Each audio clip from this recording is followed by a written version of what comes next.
시작하겠습니다. 락강의 잉여향유와 사계담화라는 주제로 특강을 진행하고 있고, 오늘이 7번째 강의입니다. 4차 배포 자료를 계속 보시면 될 것 같은데요. 거기에 디젤 샤부데라는 정신분석학자의 사례를 제가 소개를 해놨어요. 그 에스파스 아날리틱이라는 정신분석 잡지에 2012년에 등재된 사례 논문이죠. 사례 논문인데 거기서 이 지젤 샤브데라고 하는 프랑스의 정신분석가가 직접 분석을 했던 여성의 사례를 소개를 하고 있습니다. 그 부분에 대해서 말씀을 드리고 그 다음에 대타자의 존재와 의미의 관계에 대한 이야기를 나누어 보도록 하겠습니다. 제가 그 텍스트에 대충 설명을 해놨는데 한 여성에 대한 이야기예요. 분석을 받고 있었던 한 여성에 대한 이야기인데 그 여성이 자신의 아버지와 있었던 일을 언급한 그러한 내용이죠. 거기서 이 여성은 아버지에 대한 사랑을 사실은 원하고 있었죠. 아버지와의 친밀한 관계, 혹은 아버지와 사실은 소원했던 어린 시절의 관계를 보상받고자 하는 그런 욕망 속에 있었는데, 자, 그러던 어느 날 이 여성이 이제 성인이 되어서 아버지와 여행을 하게 되는 그런 경우가 생겼어요. 그래서 이 아버지와 여행해서 렌트비를, 자동차 렌트비를 아버지에게 내도록 하는 그런 일이 있었죠. 어쨌든 아버지가 그걸 탐탁하게 생각을 했든 아니든 간에 아버지가 그 렌트비를 내게 되었어요. 자동차 렌트비를 냈죠.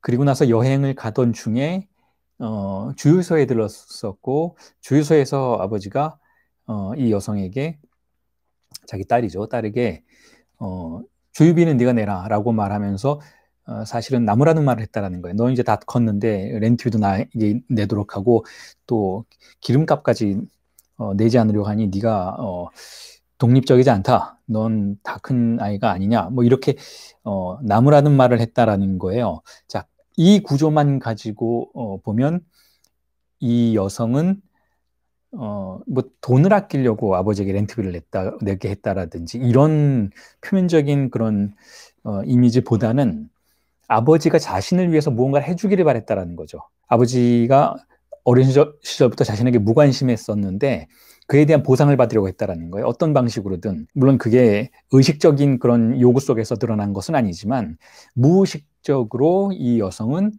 아버지에게 그런 것을 좀 요구할 수 있었다라는 거죠. 다시 말해서 아버지가 나를 좀 생각하는, 나를 보살피는 모습을 이제라도 좀 보여줬으면 좋겠다라는 그런 무의식적인 요구가 있었다라는 것이죠. 자, 그게 바로 우리가 지난주에 지속적으로 함께 이야기해 봤던 구도에 의한다면 마이너스 원에 대한 상실이죠. 상실이 존재해요. 아버지와의 근친상간적 욕망, 근친상간적 성충동에 대한 금지가 있었고, 금지가 마이너스 원을 발생시켰죠. 하나를 빼게 만들었어요. 그 하나의 감산에 대한 보상으로 플러스 원을 원한 것이죠. 이 여성은. 자, 그런데 이 플러스 원은 어쨌든 좌절됐어요. 어떤 방식으로든 좌절되게 되어 있는 것이죠. 렌트비를 내어주었지만, 그래서 그 플러스 원에 대한 욕망 속에서 이 여성은 렌트비를 아버지에게 내도록 해서 자신을 좀 더 사랑하는 모습을 보이도록 하는 그 마이너스 원에 대한 보상의 모습을 보여주도록, 물론 그 렌트비를 내주었다 해도, 혹여 기름값을 내주었다 해도 플러스 원이 실현되는 건 아니지만, 어쨌든 마이너스 원에 대한 보상의 욕구 속에서 그런 것을 요구했던 것이죠. 아버지에게 나 좀 생각해달라, 나를 좀 사랑해달라라고, 그런 모습을 좀 보여달라라고 했는데 이 플러스 원에 대한 요구가 좌절되죠. 아버지의 한마디 때문에. 나무라는 말로 인해서 상실을 다시 한번 확인하게 되는 것이죠. 자, 이 상실은 계속 증가하는 방식이에요. 이렇게 아버지에 대한 상실감은 계속 증가하게 되죠. 자, 그리고 나서 이 여성이 그런 일이 있고 나서 이제 이 여성이 그 분석가에게, 지젤 샤브데에게 이야기했던 그 상담의 내용이었던 거죠. 그 여성이 그런 일을 겪었는데 그 뒤에 즉각적으로 어떤 꿈을 꾸게 되었다라는 거죠. 그 꿈 속에서 이 여성은 자신의 직장 동료였던 한 남성의 품에 안겨 있었다라는 거예요. 그런데 자기 자신이 아기였다는 거죠. 조그만 아기였다라는 거예요. 그리고 그 아기를 자기 회사의 동료 직원인 남성이 안고 달래주는 그런 모습이었다라는 거죠. 그야말로 기괴한 꿈이잖아요. 꿈은 항상 이렇게 기괴하죠. 자, 그런 꿈을 꾸었다. 이게 무슨 꿈입니까? 이렇게 그 여성이 분석가에게 물어보았다는 거죠. 그래서 분석가가 생각하길 이렇게 된 것 같다라고 이 논문에서 설명을 하고 있어요. 자, 이렇게 이 여성이 전혀 아버지에 대해서 보상받고 있는 것이 아니고 전혀 뜬금없는 장소에서 한 남성의 동료 직원의 남성의 품속에서 아이 같은 모습으로 사랑을 받고 있는 이 모습 자체가 잉여 향유의 양태와 상당히 유사하다라는 거예요. 왜냐하면 잉여 향유가 아니라 마이너스 원에 대한 플러스 원의 요구가 실현되는 꿈이라면 사실 아버지가 등장했어야 되는 것이죠. 그런데 아버지와는 거의 관련성이 없는 한 동료 직원 남성의 등장으로 인해서 다른 곳에서 다른 양태를 통해서 자신의 상실에 대한 보상이 이루어지고 있는 것이 락강이 세미나 16에서 이야기하고 있는 잉여 향유에 대한 탐닉의 유형과 매칭되는 부분이 있다라고 지금 이 분석가는 설명을 하고 있었던 것이죠. 자, 그 사례를 간단하게 여러분들에게 소개해 드리면서 정신분석가가 어떻게 잉여 향유의 양태를 찾아내려고 하는지에 대한 사례를 실질적인 차원에서 소개해 드리는 그런 목적이 있었던 것이고, 그 글은. 자, 그리고 나서 다시 한번 이제 지난주에 이야기 드렸던 것을 조금씩 정리해 나가면서 그 다음의 이야기로 넘어가 보자면 이렇습니다. 자, 상실은 증가해요. 상실의 폭은 증가해요. 자, 상실은 결코 만족되지 않는 방식으로 상실감은 증가한다라는 것이죠. 자, 그리고 그것은 역사 속에서도 마찬가지였다라고 볼 수가 있어요. 역사가 흐르는 과정 속에서, 그러니까 아주 미시적인 차원에서 개인사 속에서만 상실에 대한 감각이 증가하고 상실감이 증가하는 것이 아니고, 역사적인 과정 속에서도 상실의 폭은 증가한다라고 볼 수가 있는 것이죠. 문명 자체가 자신의 상실된 것, 마이너스 원에 대한 요구를 증폭시키면 증폭시킬수록 개인사 속에서 상실감이 증감되는 것과 마찬가지로 문명의 역사 속에서도 상실감이 증감된다라는 것이죠. 자, 그래서 이렇게 주이상스에 대한 상실의 폭이 역사 속에서 증가하면 증가할수록 어떤 일이 벌어지는가 하면 대타자에 대한 신념도 상실된다라고 볼 수가 있다라는 것이죠. 그게 무슨 말인가 하면 여기서 말하는 대타자라는 것은 뭐 부모라고 할 수도 있고 사회적인 어떤 권위적 존재들이라고 할 수도 있는 것이고, 또는 그 배후에 존재하는 신의 존재라고 할 수도 있는 것인데, 이 신의 존재는, 이 대타자의 존재라는 것은, 자, 대타자라는 것은 다시 한번 말씀드리자면 어떤 특정한 사람이 아니라 특정한 사람의 권위를 보장해주는 그 뒤에 존재하는 더 막강한 존재로서 가정되는 그런 대상을 말하는 것인데, 대타자. 자, 그런데 그 대타자가 자신의 존재를 지탱하기 위해서는 어떤 토대가 있어야 하는가 하면 주이상스가 있어야 한다는 거예요. 주이상스가 거기에 있다라고 가정되어야 대타자의 존재가 가정될 수 있다는 것이죠. 왜냐하면 누군가가 어떤 추상적인 존재가 대타자라고 가정될 수 있는 이유는 주이상스를 향유하는 유일한 존재가 바로 그이기 때문에 그렇다라는 거예요. 그러니까 주이상스가 있을 거야, 어딘가에 있을 거야라는 이러한 신념과 믿음이 있다면 그것을 누리고 있는 대타자도 우리가 상상해 볼 수 있다는 것이죠.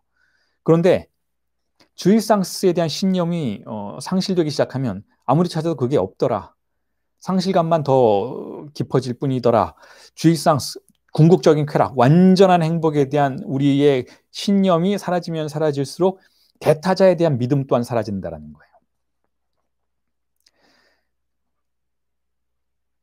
그리고 이러한 대타자의 약화가 초래시키는 것이 무엇인가 하면 신의 죽음이라는 것이죠. 대타자에 대한 신뢰가 약화되면 약화될수록 우리는 그 궁극적인 대타자로서의 신에 대한 신념도 잃게 된다라는 거예요. 니체가 신은 죽었다라고 말한 그 시점이 바로 그러한 의미를 가질 수 있다라는 것이죠.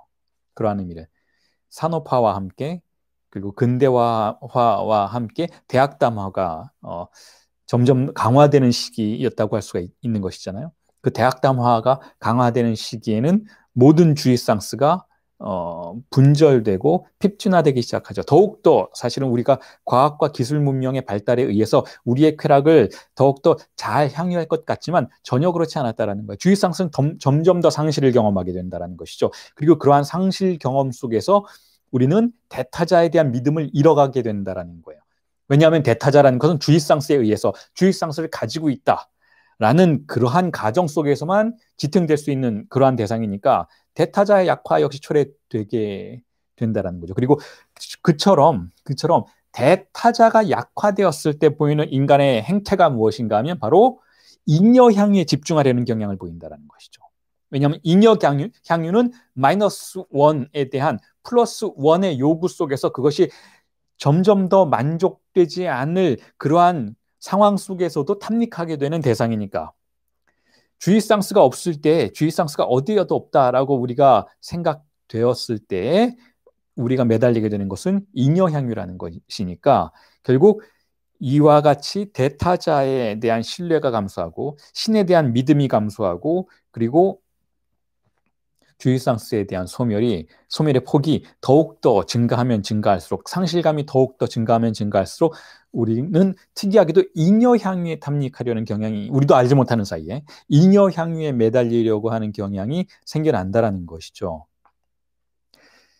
자, 이 부분에 대해서 조금 더 어떤 세평과 같은 이야기를 해볼 수가 있어요. 지금 오늘날 우리가 어떤 시대를 살고 있는지에 대해서 주의상스의 상실과 관련된 부분을 언급하면서 논평해 볼 수가 있는 것이죠. 락강의 세미나 16과 17에서도 그런 의미의 언급들을 자주 하게 되는데 자, 이렇습니다. 예를 들면 이래요. 대타자는 주의상스에 의해서 정립된다라고 말씀을 드렸죠. 주의상스에 대한 믿음이 있어야 주의상스가 어딘가에 분명히 있을 것이다. 지금은 없지만 보상받을 수 있다라는 믿음이 있어야 대타자, 그걸 가지고 있는 주의상스, 궁극의 행복과 궁극의 쾌락을 가지고 있는 손에 쥐고 있는 대타자에 대한 신뢰가 가능할 것이라고 말씀을 드렸는데 그 대타자는 또한 어떤 장소인가 하면 기표의 장소이죠. 기표의 장소. 기표의 장소이기 때문에 그 대타자는 또한 의미의 보증인이라고 할 수가 있어요. 기표의 장소에서 의미가 발생하는 것이잖아요. 말의 장소에서 궁극적인 말의 소유자가 대타자예요. 궁극적인 마지막 단어까지 소유하고 있는 것이 대타자인데 그 대타자의 장소에는 의미가 발생하는 그러한 기능이 함께 존재한다라는 것이죠. 그렇기 때문에 주의상스의 점점 더 증가하는 지난주에 제가 피보나치의 수열을 통해서 말씀드렸던 그 주의상스에 대한 증가폭의 상승이 대타자를 약화시키는 것으로 이어진다면 그렇다면 또한 어떤 일이 벌어지는가 하면 삶의 의미에 대한 불신 또한 깊어지게 된다는 거예요. 의미의 차원이 핍진하게 되기 때문에 대타자가 힘을 잃게 되면 의미 또한 핍진해진다는 거예요. 왜냐하면 의미를 생산하는 장소가 대타자의 장소이니까.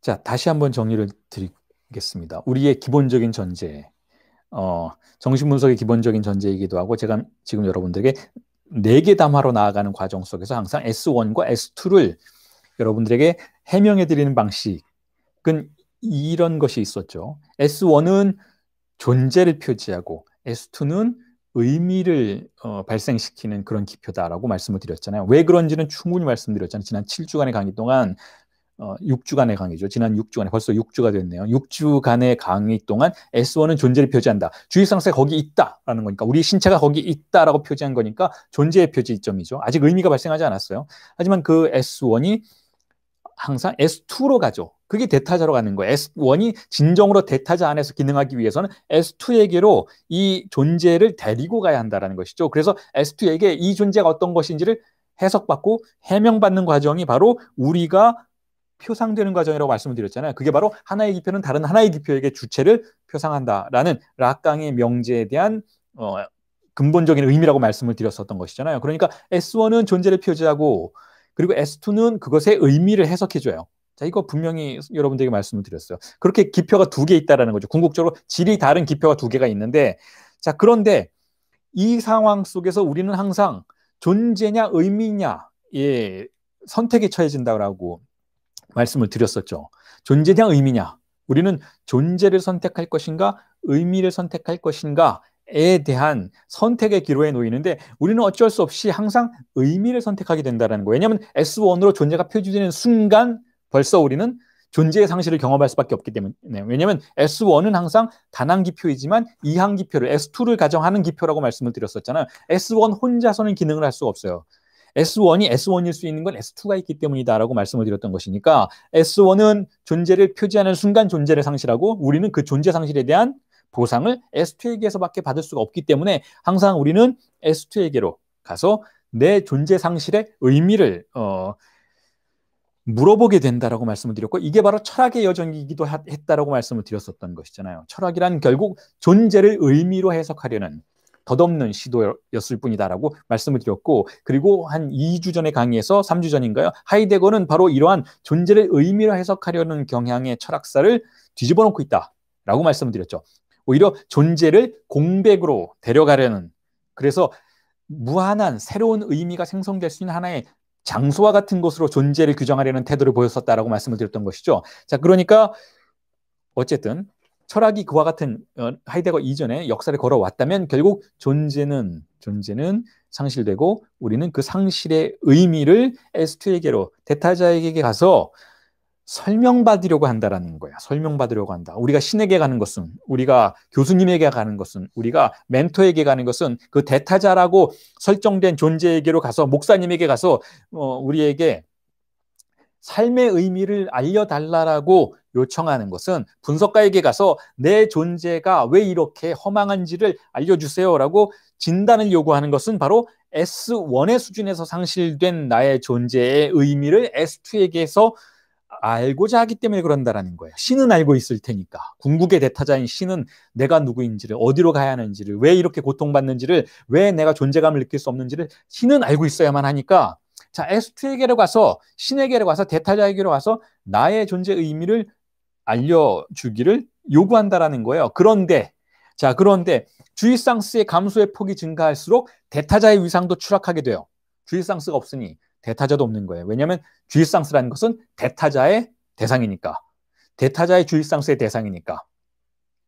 그러니까 주의상스가 약화된 상태에서 대타자의 존재감이 약화되면 우리는 어떻게 해야 될까요? 우리의 존재의 의미를 물어볼 데가 없는 거예요. 혹은 물어보고 싶은 마음이 생겨나지 않는 것이죠. 의미에 대한 우리가 신뢰가 무너지기 시작하니까. 삶이 불확실성 속에 노출되는 것이죠. 그게 바로 여러분, 근대 이후의 우리 존재의 모습이라는 거예요. 근대 이후로 가면서 니체가 신은 죽었다라고 선언하는 그 시점으로 표상되는 근대 이후로 가면서 기술 문명의 발달과 함께 우리가 처하게 된 상황이라는 것이죠. 예전 사람보다 우리는 훨씬 더 많이 질문하고 있다는 거예요. 수천 년 전의 인류보다 우리는 더 내가 누구인지 모르겠다라고 질문해요. 수천 년 전의 인류보다 우리는 더 어떻게 살아야 하는지 모르겠다라고 질문하게 돼요. 그리고 그 질문하는 목소리가 확신을 잃게 된 목소리라는 것이죠. 왜냐하면 의미에 대한 믿음이, 의미가 우리의 존재를 구해줄 것이다라는 믿음이 약화되어 있으니까. 자, 그래서 이와 같은 이와 같은 현상들을 우리는 우리 일상 어디에서나 발견할 수 있다라는 거예요. 예를 들면 오늘날의 청소년들이 부모에 대해서 신뢰하는지를 살펴보라는 것이죠. 부모를 신뢰하지 않습니다. 부모가 대타자의 첫 번째 형상들이잖아요. 아이가 태어나서 자라는 과정에서 첫 번째로 만나는 대타자의 대리자들이 바로 부모인데, 부모를 믿지 않아요. 부모에게 질문하기보다는 네이버에 검색해보죠. 구글링을 하는 것이죠. 부모를 신뢰하지 않아요. 신의 존재가 약화된 것처럼 부모의 존재도 필연적으로 약화된다라는 것이죠. 이렇게 의미에 대해서 자신의 존재를 의존하기를 포기하면, 의미에 대한 신뢰를 포기하게 되면 어떤 일이 벌어지는가 하면, 자, 존재를 그럼 어디에다 맡겨야 할까요? 나의 존재감, 나의 이 불안한 존재감을, 이 상실감을 어떻게 해소해야 되는가? 의미의 차원에서 그것을 해소시킬 수 없다면 어떤 차원이 있는가 하면 바로 잉여향유의 형태들이 존재한다라는 거예요. 그 대표적인 게 여러분 게임입니다. 게임. 잉여향유가 생산되는 장소죠. 게임. 거기에 있으면 존재감이 확실히 느껴지는 것. 그 안에서 내가 게임을 하는 동안만큼은 내가 어떤 대단한 의미 안에 들어간 것처럼 보이지는 않지만 게임이 나에게 컴퓨터 게임이 나에게 뭐 대단한 의미를 주는 것 같지는 않지만 그 순간에 나의 존재의 상실을 지탱하게 만들어준다는 것이죠. 그래서 컴퓨터 앞에서 게임을 하고 그것도 모자라서 스마트폰으로 게임을 하고 지하철에서도 하고 어디서도 하고 국회에서도 하고 그렇죠. 자, 이 잉여 향유의 다양한 양태들이 있습니다. 잉여 향유의 다양한 양태들. 게임만 그런 것이 아니고 게임만 그런 것이 아니고 예를 들면 상품에 대한 탐닉이 있죠. 상품 물신에 대한 탐닉이 있죠. 상품 물신에 대한 탐닉이라는 것은 우리가 나의 존재의 상실감을 보상받기 위해서 소비하는 양태의 자신의 존재를 맡긴다라는 뜻이에요. 어떤 물건을 구입하죠. 구입하고 그 물건이 내가 좋아하는, 내가 사랑하는 그 물건이 마치 물신처럼 대타자의 균열을, 대타자의 구멍을, 대타자의 약화를 보상해주는 그런 기능을 하게 된다는 거예요. 물신처럼 대타자가 소멸한 장소에서 나의 존재를 지탱해주는 잉여 향유로서 기능을 한다는 거죠. 마치 성도 착자들이 물신을 가지고 자신의 삶의 쾌락을 지탱하듯이 물신을 가지고 그렇게 한다는 거예요. 좋은 스마트폰을 가지고, 좋은 차를 가지고, 좋은 명품 옷을 가지고, 좋은 가방을 가지고, 뭐 좋은 어떤 물건들을 가지고 아주 자기가 물신화시킬 수 있는 그러한 상품들을 구매한 뒤에 그것을 자신의 주변에 이렇게 펼쳐놓고 자신의 존재감에 대한 보상을 얻으려고 한다는 것이죠. 그리고 그러한 물신작용을 자본주의가 아주 정확하게 파악하고 있어요. 그래서 상품을 물신화하려는 경향을 보이기 시작하죠. 단지 이게 필요하기 때문에, 이게 기능이 좋기 때문에 그걸 우리가 사서 소비해서 구매해서 사용한다라고 생각하지 않는 거예요. 더 이상 물신화의 작업에 집중적으로 노력을 하게 된다는 것이죠. 그래서 현대의 마케팅은 어떻게 되는가 하면, 어떻게 작동하는가 하면 상품의 기능 자체의 어떤 모든 것을, 모든 기업의 그 테크놀로지를 투자하는 것이 아니고 상품의 이미지를 만드는 데 상당 부분 투자하죠. 왜냐하면 상품의 이미지가 그 상품 자체의 물신을 만들어내는, 물신의 아우라를 만들어내는 것이기 때문에. 그리고 그것을 가장 잘하는 기업이 바로 애플입니다. 애플. 상품을 물신화시키는 것이죠. 상품을 물신화시키는 것.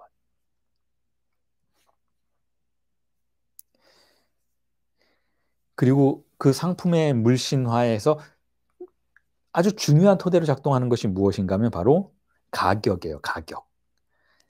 그걸 가격 물신의 시대라고 부를 수도 있는 것이죠. 똑같은 제품 하나가 굉장히 높은 가격에 팔리고 있다면, 자, 그 제품은 결국 하나의 물신으로 기능하게 돼요. 그리고 그 제품이 가지고 있는 의미보다, 우리가 알 수 있는 대타자로부터 흘러나올 수 있는 그런 의미들보다 그 제품이 가지고 있는 가격의 수치가 의미를 대체하게 해줄 수 있다는 거죠. 의미가 약화되어 있기 때문에 우리는 의미를 통해서는 보상을 받을 수 없기 때문에 그 제품의 가격을 통해서 보상받으려는 그러한 욕망 속으로 들어가게 된다라는 것이죠. 예를 들면 이런 거, 인간의 가치도 마찬가지인 것이죠.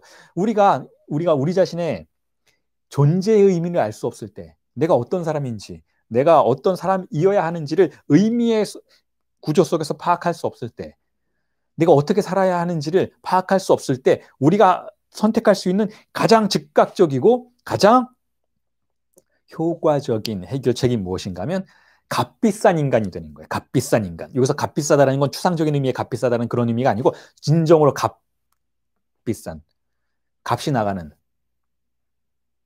돈이 많이 드는 인간, 연봉을 많이 받는 인간이 되는 거예요. 즉 돈을 많이 버는 사람이 되면 나의 존재 가치에 대한 의미의 불확실성이 보상받게 되는 그러한 느낌을 갖게 된다는 것이죠. 그게 오늘날의 사회라는 것이죠. 그게 오늘날의 사회. 의미를 탐닉하는 것으로부터 실망한 존재들, 더 이상 의미 속에서는 삶의 방향을 찾을 수 없다라고 결정한 주체들은 결국 가격 물신에 매몰되기 시작한다는 거죠. 그게 오늘날 우리의 모습이에요. 오늘날 우리의 청소년들의 모습이기도 하고 우리 자신의 모습이기도 하다라는 것이죠. 우리 자신의 모습이기도 하다라는 거죠. 전통적으로는 항상 이래 왔어요. 인간이라는 것은 존재의 기표와 의미의 기표 사이에서 파동치는 그러한 모습을 보여왔어요. 존재가 필요한가? 존재감이 필요한가? 아니면 그 존재감을 설명해줄 의미가 필요한가? 이 둘 사이에서 파동치는 모습을 보여왔다는 것이죠. 과거에는 의미가 더 압도적이었던 시절이 있었어요. 의미가 더 압도적이었기 때문에 의미를 생각하지 않고 존재에 집중하려는 그러한 다양한 시도들이 존재해 왔었던 것도 사실이에요. 예를 들면 이렇습니다. 예를 들면 카톨릭에서 혹은 불교에서 어떻게 수도사들이 수도를 하는지 그 수련 과정을 한번 관찰해 보세요. 불교도 마찬가지고 카톨릭에서도 마찬가지고 수도승들의 수련 과정에서는 의미를 밀어내려는 경향이 있어요. 왜냐하면 의미는 분명히 충분하니까. 하나님이 계시잖아요. 부처님이 계시잖아요. 그러니까 의미의 세계를 지탱해 줄 대타자는 충분해요. 그러니까 이 의미가 더 이상 그 수도승을 압도하지 못하도록 우리의 일상의 의미가 너무 포화 상태가 되지 않도록 오히려 비워내는 과정을 하죠. 비워내는 과정이 어떤 과정인가 하면 똑같은 행동을 반복한다든지 신체에 집중한다든지 묵주, 염주를 돌린다든지 어떤 아주 의미 없는 행동을 반복하는 것을 수련의 과정으로 수용하는 그러한 기술들이 존재했었죠. 그 과정 속에서 우리가 관찰해 볼 수 있는 것은 그러한 시대에는 그러한 상황 속에서는 오히려 의미가 포화 상태에 이르렀기 때문에 그 의미를 밀어내고 단순하고 명료하게 우리의 존재감을 존재 자체만을 S1만을 표지해 줄 수 있는 행동을 하도록 수련의 과정을 구성해 내려고 했었다라는 것이죠. 자, 그건 의미가 포화 상태에 이르렀던 시대의 이야기예요. 의미가 풍부했던 시대의 이야기. 의미가 풍부했던 시대에는 대타자가 강력하게 존재했었죠.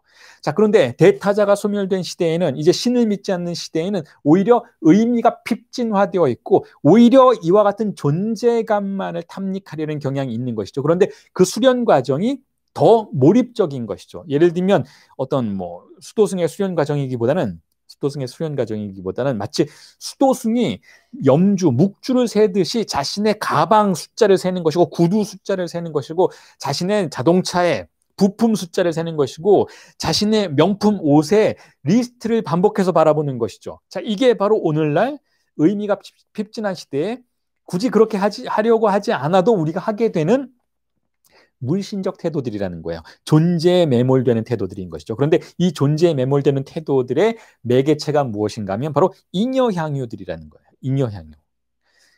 의미상실의 시대에 우리는 그 의미상실을 견딜 수 없어 하기 때문에 의미를 오히려 찾아 나서기보다는 잉여향유라는 가장 쉬운 선택 수단을 취하려고 한다는 것이죠. 그걸 저는 이렇게 부르고 싶어요. 유사존재라고 부르고 싶어요. 유사존재. 그와 같은 잉여향유의 대상들이 우리에게 가져다주는 타자적 잉여향유인 것이죠. 타자들이 우리가 잉여향유를 탐닉하는 그러한 욕망을 포착하고 그것을 상품화시켜서 그것을 통해서 우리를 지배하기 위해서 타자들이 만들어 놓은 잉여향유의 리스트들, 즉 상품 물신들이 존재한다는 거예요. 그리고 그와 같은 상품 물신에 우리의 의미 상실을 보상받으려고 하는 태도가 바로 유사존재를 취하는 태도라는 것이죠. 왜냐하면 존재라는 건 무엇인가 하면 존재라는 건 이전 수업에서도 여러분들에게 말씀드렸지만 존재라는 건 우리에게 고유한 우리 자신인 그것은 가능성 그 자체 이상은 아니기 때문에 그 가능성을 틀어막는 어떠한 여하의 잉여향유의 대상들이라 해도 진정한 존재라고 볼 수 없는 것이죠. 우리가 진정으로 존재에 접근하는 것을 방해하는 유사 존재, 가짜 존재의 매개체들인 것이니까 그와 같은 것으로부터 결국 정신분석은 혹은 오늘날의 철학은 그와 같은 잉여향유의 유사 존재들로부터 우리를 벗어나게 만들고 진정한 존재에 도달할 수 있도록 만들어주는 길을 열어주는 것이 목표라고 할 수 있어요.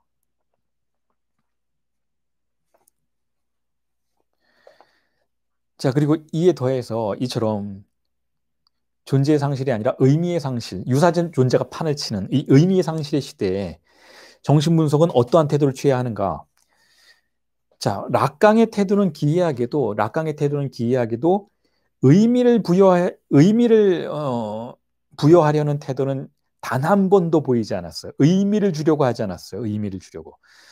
자, 존재냐 의미냐에서 정신분석이 해줄 수 있는 것은 일반적으로 심리치료나 여러분 일반적으로 정신의학에서 환자가 치료자를 찾아가면 치료자는 알게 모르게 의미를 부여해서 삶의 방향을 설정해 주려는 태도를 보이죠.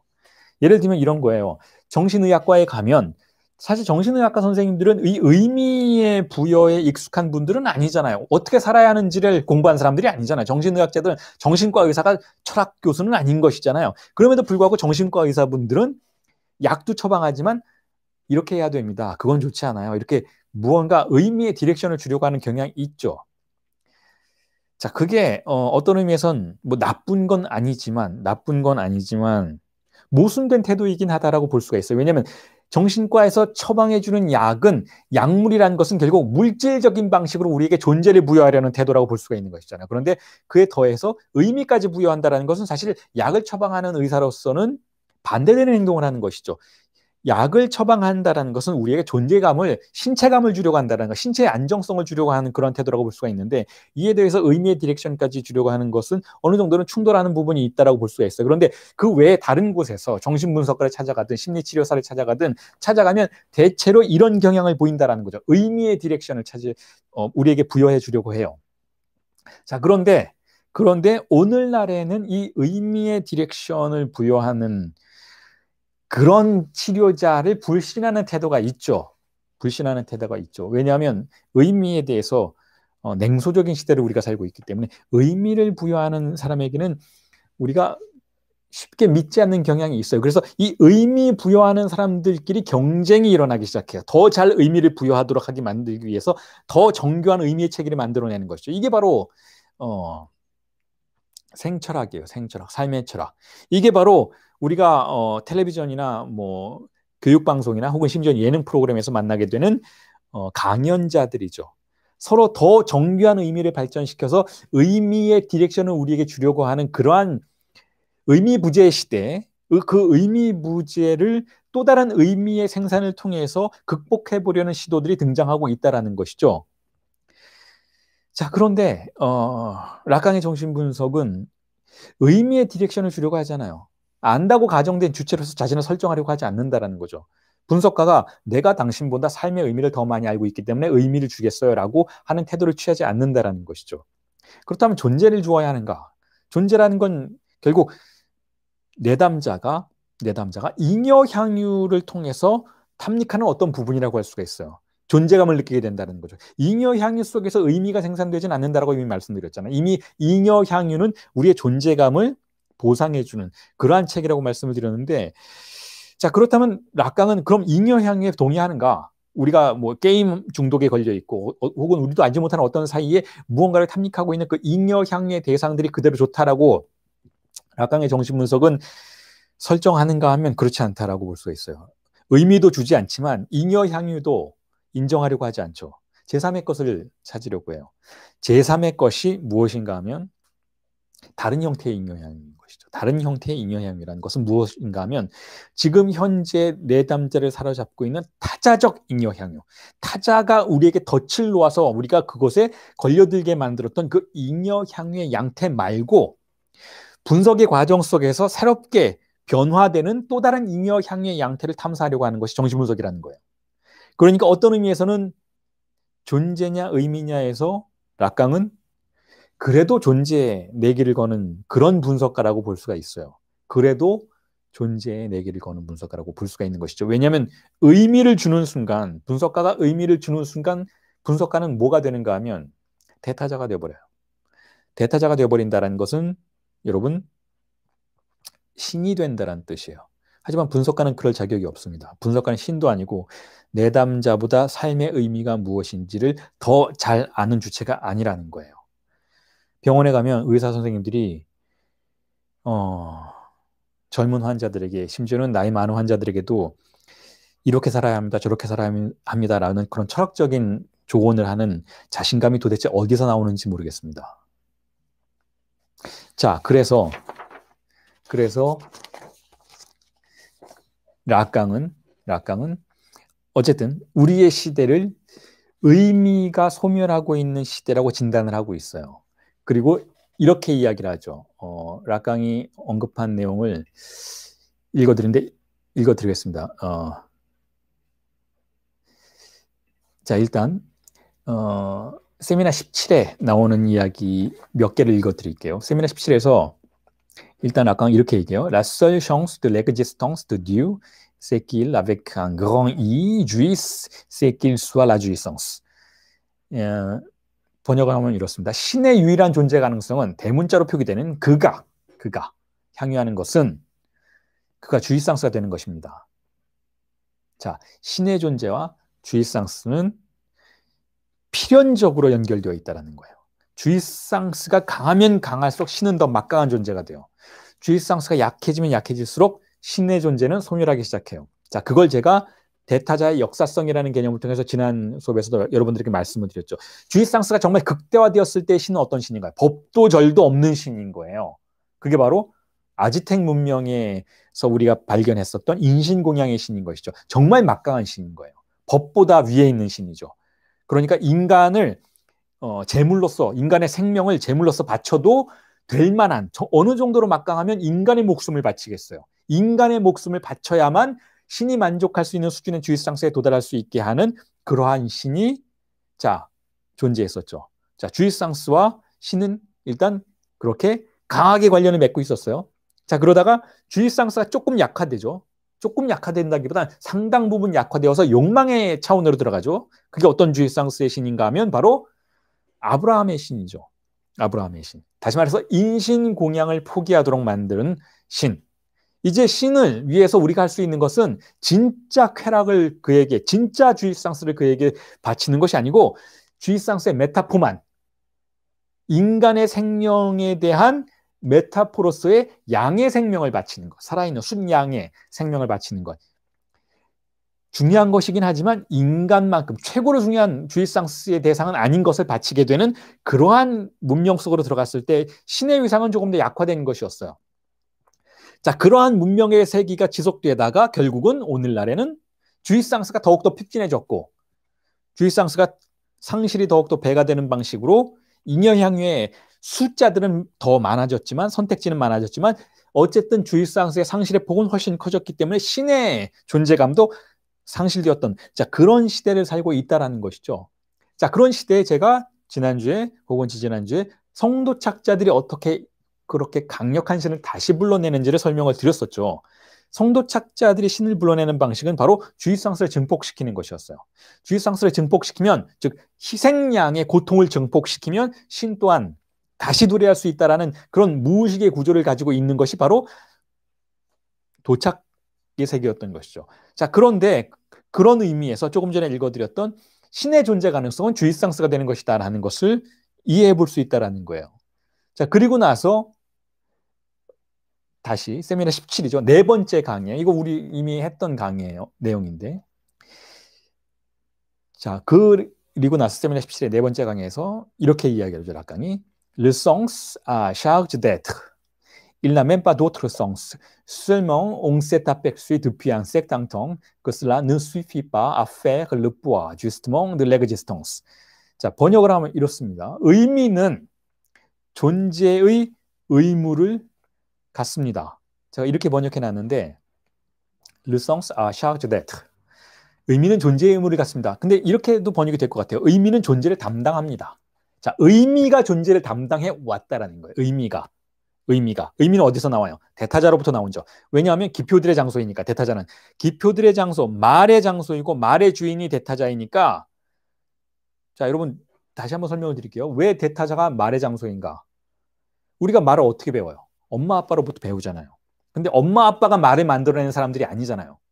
엄마 아빠도 누군가에게 배웠을 거 아니에요. 이 모든 말과 그 말 속에서 작동하는 도덕 규범들 어디서 왔나요? 엄마 아빠 뒤에 있는 다른 누군가이죠. 엄마 아빠도 지배받고 있는. 그 뒤에 누가 있어요? 할머니 할아버지인가요? 혹은 교장 선생님인가요? 혹은 경찰 아저씨인가요? 그들도 아니죠. 그들 뒤에 존재하는 궁극의 대타자가 있어요. 상상만 될 뿐인 어떤 대타자가 있고 이 대타자가 모든 말을 만들어낸 것처럼 우리는 느끼게 되는 것이고 이 대타자가 바로 말의 장소이자 권력의 장소라고 우리가 느끼게 되는데 그 말 속에서 기표들이 의미를, 르성스를 만들어내죠. 그 의미는 그럼 무슨 일을 하는가 하면 우리의 상실된 존재, S1이 표지한 그 존재의 상실을 담당한다는 거죠. 존재를 보살핀다라는 거예요. 의미가. 존재에 대해서 보살핌을 담당한다는 거죠. 우리가 존재감을 상실하면 그 존재감을 상실한 장소에서 우리가 찾게 되는 것은 다시 존재감을 되찾는 것이 아니고 존재를 되찾아오는 대신 의미를 통해서 존재의 상실을 애도한다라는 거예요. 자, 그래서 의미는 존재의 의미를 갖습니다. 라고 해석해 볼 수가 있는 것이죠. 그리고 이렇게 얘기하고 있어요. 의미는 또한 그것 말고는 다른 의미조차 없습니다. 라고 이야기해요. 자, 의미가 하는 일은 다른 건 없다라는 거예요. 극단적인 표현이죠. 의미는 여러분 우리가 보통 말을 하면서 의미를 생산해내는 것은 나를 표현하고 공동체 내에서 욕망을 표현하고 소통하고 뭐 이런 걸 하는 거다라고 생각할 수 있잖아요. 그런데 락강의 언어가는 그거보다는 더 근본적인 장소에 집중되어 있어요. 그런 게 아니라는 거예요. 우리가 말을 해서 의미를 만들어내는 이유는 소통하기 위해서가 아니고, 물론 그건 당연한 일이긴 하지만 그건 부차적인 거고, 의미가 진짜로 담당하고 있는 건 뭐냐면 우리의 상실된 존재를 보살피는 것. 내가 존재감 때문에, 존재의 상실감 때문에 고통스러워할 때 그것을 위로해 주는 것. 그것 말고는 의미는 다른 의미도 없다라는 거예요. 자, 그래서 이렇게 또 이야기하죠. 단지 언젠가부터 우리는 그것이 실존을 감당하는 데 충분치 않다라는 것을 알게 되었지요. 라고 락강이 세미나 17에서 이야기하고 있어요.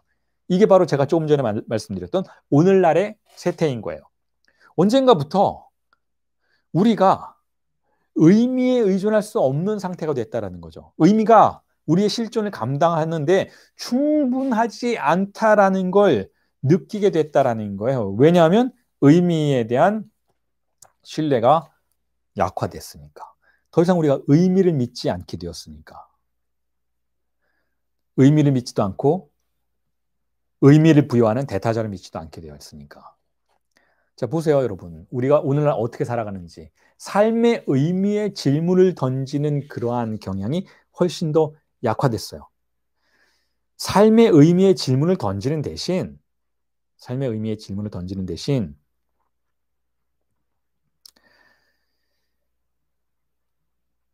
주식에 투자하는 게 더 우리의 존재의 상실감을 보상해 줄 거라고 생각하는 것이죠. 얼마 전까지도 저는 철학과에서 강의를 한 적이 있었는데, 대학에서 철학과 학생들이 줄어들고 있어요. 철학과가 이제는 더 이상 인기 학과가 아닌 것이죠. 인문학이 죽어가고 있어요. 인문학이. 대학에서의 인문학이 죽어가고 있고,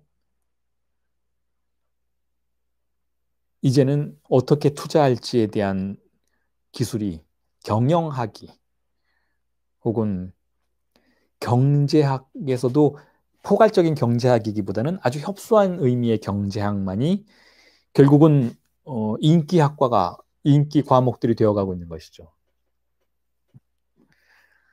그러니까 제가 수차례 말씀을 드리지만 지금 여러분들이 이런 강의를 듣고 있는 여러분들은 참으로 기이한 존재들인 거예요.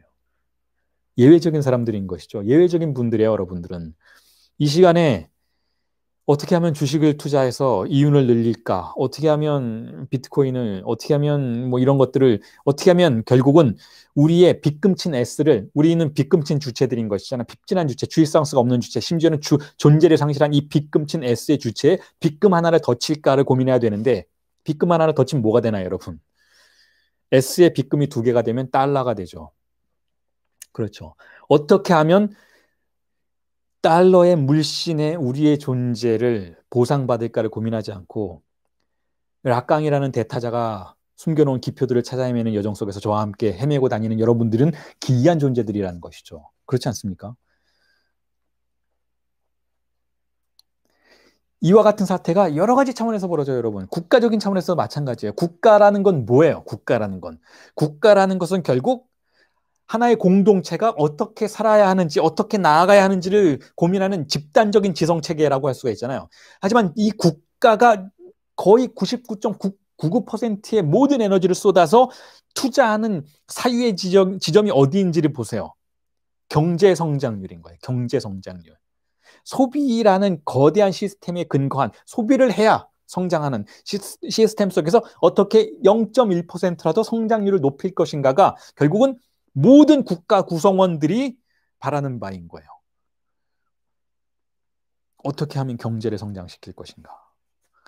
어떻게 하면 더 많은 돈을 벌어들일 것인가? 어떻게 하면 더 많은 수출을 하고 더 많은 내수를 늘릴 것인가? 어떻게 하면 더 많은 이윤을 낼 것인가?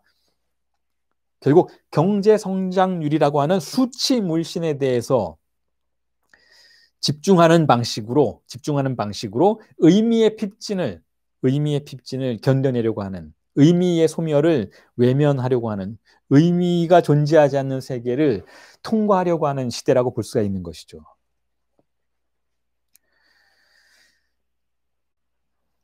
조금 전에 여러분들에게 정신분석은 그렇다면 존재감, 타자적이지 않은 잉여 향유의 지대를 찾아내도록 만들어서 자신의 존재에 대한 감각을 더욱더 보상받을 수 있도록 만들어주는 실천이라고는 말씀을 드렸지만, 그렇다고 의미가 중요한 게 아니라고 말씀드린 건 아니에요. 의미가 분석가로부터 나왔을 때는 중요하지 않은 의미가 되는 것이지만, 분석가는 의미를 줄 수 없지만, 의미를 주면 안 되지만, 왜냐하면 그건 분석가의 의미인 것이니까, 그건 대타자가 발설하는 의미인 것이니까, 어쨌든 내담자가 히스테리적인 구조 안에 들어와 있다면 바로 이 분석가가 발설하는 의미를 배반하려는 음모를 또한 무의식 속에서 꾸밀 수밖에 없게 돼요. 왜냐하면 히스테리증자의 구조는 바로 대타자의 균열을 탐닉하는 것이니까, 분석가가 아무리 정확한 삶의 의미를 제시해 주어도 내담자의 무의식은 궁극적으로는 이것이 틀렸다라는 걸 증명해내는 방향으로 나아가게 된다라는 거예요.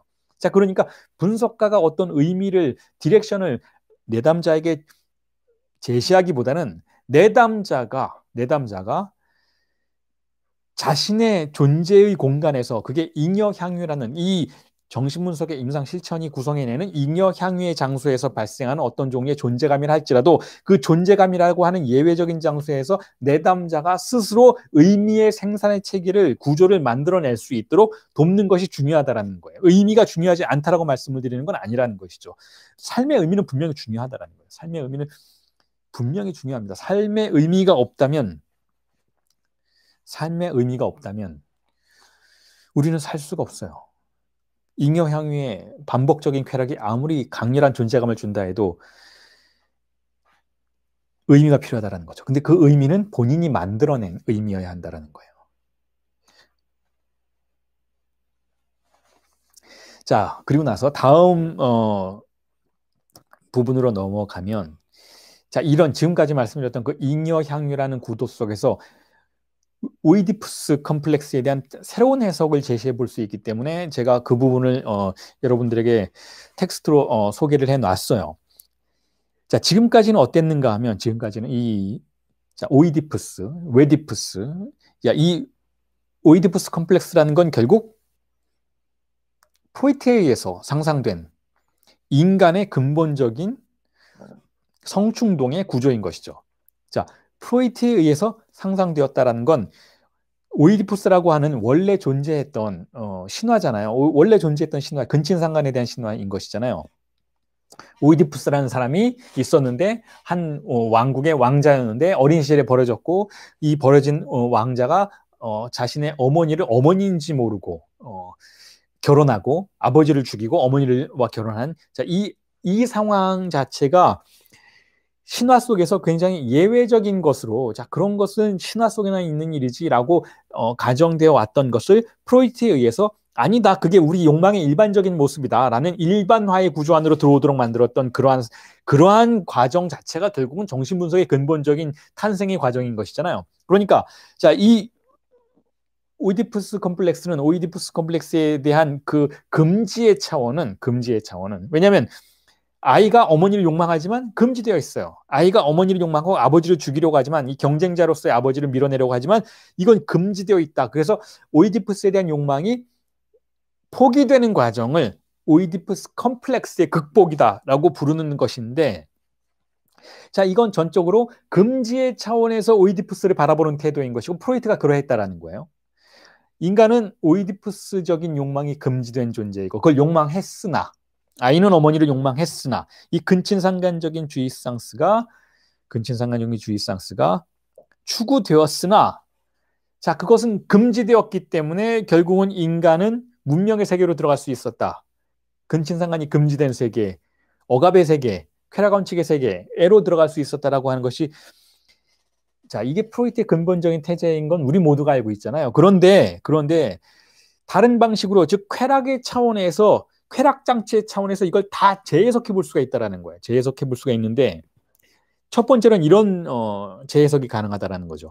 자, 오이디푸스적인 구조가 우리에게 금지를 가져와서 우리가 핍진한 존재가 되었잖아요. S가 빗금친 존재가 되었지만, 그래서 우리는 쾌락이 없는 세계를 살고 있지만, 그래서 문명 속에는 불만족이 존재하는 것이지만, 실제로는 그렇지 않고, 실제로는 다양한 형태의 만족들이 여기저기 존재한다라는 것, 즉 잉여향유의 형태로 만족들이 존재한다라고 가정해 볼 수가 있어요. 자, 이게 지금까지 여러분들에게 제가 설명드렸던 잉여향유라는 것의 개념과 금지의 관계인 거예요. 금지는 여전히 작동하지만 잉여향유가 여전히 또한 작동하고 있어서 우리는 완전히 불만족하지는 않다. 어디선가 우리는 그 주입상스의 조각들을 탐닉하고 있다. 자, 이게 잉여향유의 구조인데, 이걸 한 발짝 더 진전시키면, 더 진행시켜 보자면, 이런 해석도 가능하다는 거죠. 오히려 오이디푸스 자체가 쾌락장치라는 거예요.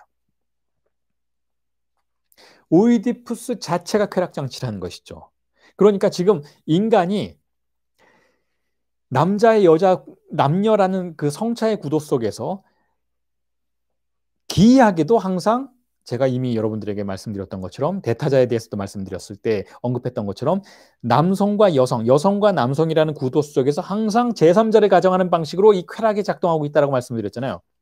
그러니까 우리가 한 여성이 한 남성을 사랑할 때에는 항상 어렸을 때 부모의 관계를 반복하려는 경향이 있고, 남성과 여성이 사랑을 할 때에도 어렸을 때 부모와의 관계를 반복하려는 경향이 있다는 것은 남녀의 성적인 행동 속에서 결국 남녀가 관계하는 것이 아니고 대타자라는 제3자가 관계하고 있다라고 이미 말씀을 드렸잖아요. 그렇다면 이 대타자가 바로 오이디푸스 컴플렉스의 금지의 대상이었던 것이잖아요. 그러니까 오이디푸스 컴플렉스가 없었다라면 남녀가 그런 행태를 보이지도 않았을 거다라는 거예요. 그러니까 우리가 흔히 알고 있는 남성과 여성이 만나서 서로 성적인 쾌락을 탐닉하고, 금지된 부분에서는 막혀 있지만 금지되지 않은 부분에서 탐닉하고 있는 여러 가지 잉여향유의 양태들이 발생할 수 있었던 근본적인 배경에는 오이디푸스 장치가 있었다는 거예요. 그러니까 우리가 어린 시절에 무언가를 금지당하는 것은 오히려 또 다른 쾌락의 양태들을 양산해낼 수 있는 장치를 받아들이는 과정과 다른 바가 없다라고 이해해 볼 수도 있다는 것이죠. 그러니까 금지는 또 다른 쾌락의 장치라는 거예요. 금지가 그렇게 설정이 되어 있으니까 그 금지에 대한 반작용으로 다양한 잉여향의 양태들이 출현할 수 있었다는 것이죠. 그런 의미에서 오이디푸스가 바로 증상 그 자체라는 거예요. 오이디푸스가 바로 증상 그 자체라는 것이죠. 오이디푸스가 딱 표지가 되니까 그걸 중심으로 기이한 욕망의 양태들이 구성이 될 수 있었다는 것이니까 오이디푸스가 바로 증상 그 자체라는 거예요. 그래서 그러한 금지는 어린아이가 부모를 욕망하는, 성충동의 대상으로 가정하는 그 금지에 대한, 그와 같은 행태에 대한 금지는 특수한 성관계의 양태를 문명 속에 등재시킨다라는 거예요. 인간이 현실을 살아가면서 탐닉하는 그 쾌락의 기이한 모습들은 결국 오이디푸스라는 쾌락 장치가 설정한 금지의 효과들이라고 볼 수 있다는 것이죠.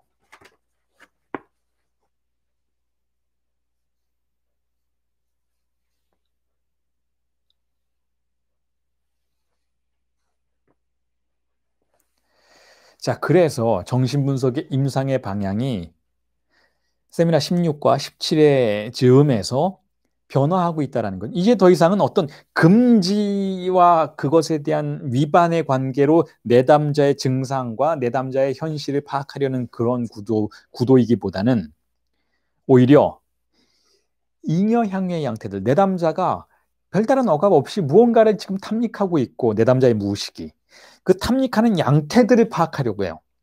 다시 말해서, 자, 이런 거죠. 이전에는 전통적인 프로이트적 구도도 그랬고, 이전에는 이 사람이 어린 시절에 어떻게 억압받았는지, 그래서 그 억압의 트라우마가 어떻게 출현하는지를 탐사하는 그러한 틀로서 내담자를 바라봤어요. 자, 그런데 후기 락강으로 가면서 이제 락강은 그런 이 사람이 어렸을 때 어떻게 금지됐는지가 아니고 어떻게 욕망의 장치가, 쾌락의 장치가, 주입상스의 장치가 설치되었는지를 파악하는 그런 태도로서 접근하고 있다는 거죠. 그러니까 내담자를 바라볼 때 이전에는 이렇게 바라봤어요. 프로이트적인 전통적 구도 속에서는 이렇게 바라봤던 것이죠. 내담자가 쾌락을 빼앗기고 억압되어 있다. 이 억압을 풀어줘야겠다. 자, 이게 정신분석에 접근하는 방식이었어요. 아, 이 사람이 억압되어 있는 것이니까 그 억압으로부터 이 사람을 해방시켜줘야 되지 않을까라는 태도를 보일 수 있었다는 것이죠. 그런데 후기락강에게는 그렇지 않아요. 억압된 것처럼 보이지만 이 사람은 뭔가를 즐기고 있는 거예요. 이 사람의 무의식은 자신도 알지 못하는 사이에 뭔가를 즐기고 있어요. 그 즐김 때문에 문제가 발생한다면 즐김의 방향을 바꿔주는 것이고 그 즐김이 그 자체로 더 강화될 수 있다면 강화시켜주는 거예요. 그리고 그 즐김이 너무나 타자적이어서 이 사람의 삶을 갉아먹고 있다면 그 타자적인 즐김의 모습을 드러내어서 이 사람에게 스스로 그것을 파악하고 인지할 수 있도록 만들어주는 것이죠. 즉 자신의 잉여 향유에 대한 지식을 알도록 해주는 거예요. 마주보도록 해주는 것이죠. 내가 이제까지 무엇을 즐겨왔는지를 몰랐는데 알도록 해주는 거예요.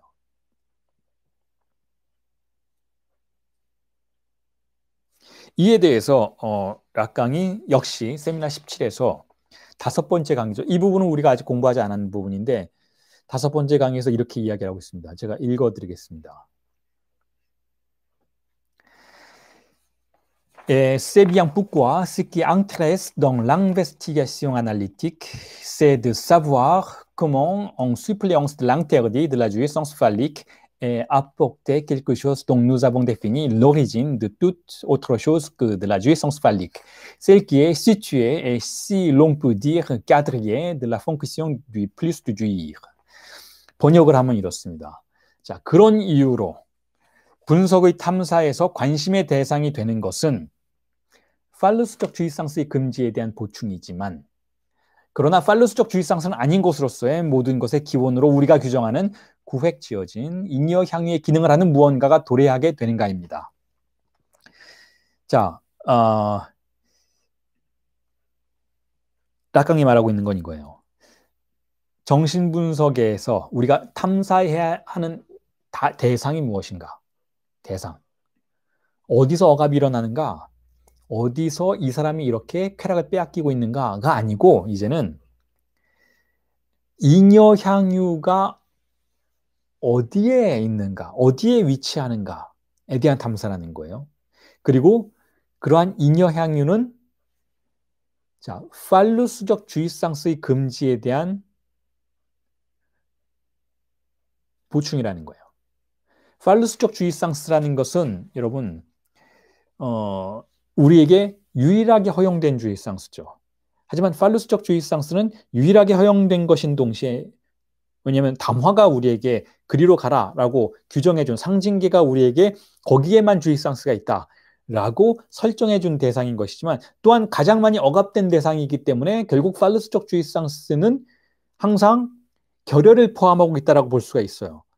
그래서 왜냐하면 팔루스적 주입상스를 금지에 토대하는 것이니까 금지에 토대한 것이 바로 팔루스적 주입상스이니까 자, 그 금지에 토대한 그러한 팔루스적 주입상스가 아닌 어떤 걸 우리가 찾아야 한다는 거예요. 그 아닌 어떤 것이 분명히 내담자를 분석 주체를 환자를 사로잡고 있기 때문에 그것을 찾아내면 우리는 그가 누구인지를 알 수 있게 된다는 거예요. 그걸 우리는 정신분석 탐사의 가장 중요한 목표로 설정해야 한다는 거예요. 자, 이 인용문이 지금까지 여러분들에게 설명을 드렸던